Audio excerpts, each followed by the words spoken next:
Le sang, c'est votre identité. Vous voyez ça? Et regardez, quand vous lisez Daniel chapitre 1, c'est à peu près le même mystère que l'on vous explique, mais le mystère là est maintenant inversé. Dans le livre de Daniel, au chapitre 1, qu'est-ce que la Bible dit? On vous raconte comment le peuple de Juda a été emmené en captivité. La Bible dit, Nabuchodonosor, roi de Babylone, marcha contre Jérusalem et l'assiégea. Le Seigneur livra entre ses mains Joachim, roi de Juda, et une partie des ustensiles de la maison de l'Éternel. Il les mit dans la maison du trésor de son Dieu. Et regardez, rien que là, on vous dit ce qui se passe lorsque le diable vient assiéger quelqu'un. Les ustensiles, ici, peuvent être considérés comme des vertus, comme des dons, comme des distinctions qui sont dans votre vie et qui servent le règne de Dieu. Parce que les ustensiles que lui a pris étaient dans la maison de l'Éternel et ont pour utilité le service que l'on faisait pour Dieu. Maintenant, la maison de l'Éternel, par analogie, d'après 1 Corinthiens chapitre 3, au verset 16, la maison de l'Éternel, en fait, c'est vous et moi. C'est vous et moi. Donc les ustensiles que l'on prend dedans sont des richesses que quelqu'un possède, des richesses qui viennent dans la vie de quelqu'un lorsque Dieu le rencontre. Lorsque vous rencontrez, le jour où vous avez rencontré Dieu, vous ne serez plus jamais le même.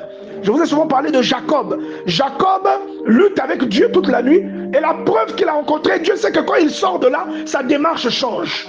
La Bible te dit, pour te donner une explication rationnelle, qu'on lui a donné un coup à la hanche. Mais la vérité est que personne ne peut rencontrer Dieu et demeurer la même personne. Il y a une déformation que vous vivez quand vous voyez Dieu.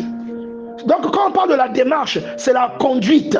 Et quand on parle du coup à la hanche et quand il sort, il boite, c'est cette conduite qui n'est plus comme elle était parce qu'on a rencontré le roi. Il y a une influence qui naît dans notre vie. Il y a un impact que le roi exerce sur nous. Vous voyez ça? Et c'est comme un transfert de la vie de Dieu. Et on te dit qu'il a pris les ustensiles, les a emmenés dans la maison de son Dieu. Ça, c'est quand on prend par exemple vos dons.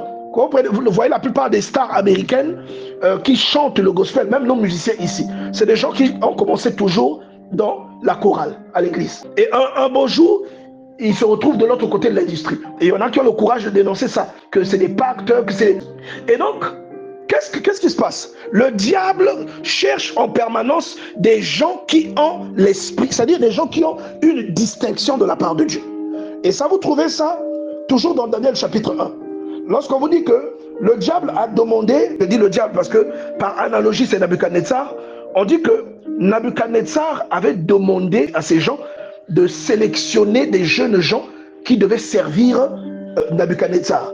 La Bible dit au verset 4, de jeunes garçons, bon on va dire au verset 3, le roi donna l'ordre, le roi Nabuchodonosor, au chef de ses eunuques, d'emmener quelques-uns des enfants d'Israël de race royale ou de famille noble. Des jeunes garçons sans défaut corporel, beaux de figure, doués de sagesse, d'intelligence et d'instruction, capables de servir dans le palais du roi, à qui l'on enseignerait les lettres et la langue des Chaldéens. Quelqu'un comprend ça? C'est-à-dire, c'est une identification que le diable fait. Il va nous regarder nous tous ici. Qui a quelque chose de Dieu?